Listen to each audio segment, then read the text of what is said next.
ปากคลองหากน้องก็ไปถึงฝั่งอายหมดหนทางหากนางตัดความสัมพันธ์เหลือเพียงความฝันหากนั้นจนหมดราคาน้ำตาไหลมาเปียกปานน้ำฝนอายมันคนจนหน้ามนต์น้องบ่เลี้ยวแลบุญอายมันน้อยบ่ค่อยได้สมศักดิ์ศรีคนจนคนมีราศีเทียบเขาบ่ได้อายคนจนให้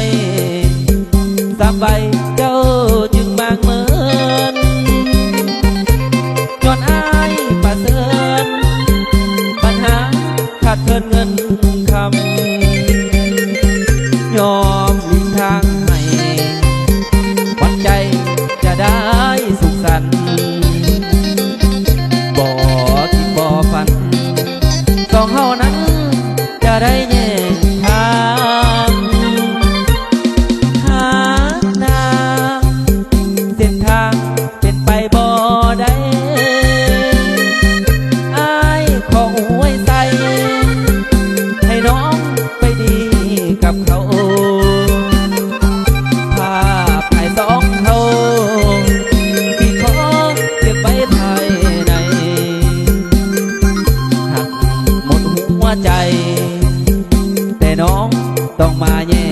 กทาง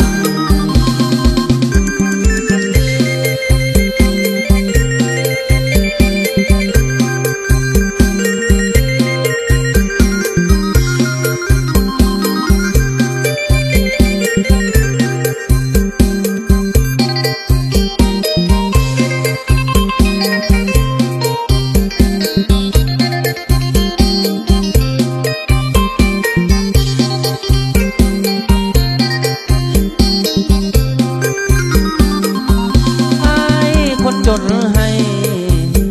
ตามใบเจ้าจึงบางเหมือนย้อนอายประเสริฐปัญหาขาดเกินเงินคำยอมทางให้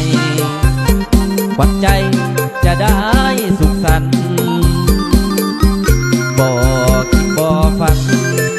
สองเท่านั้นจะได้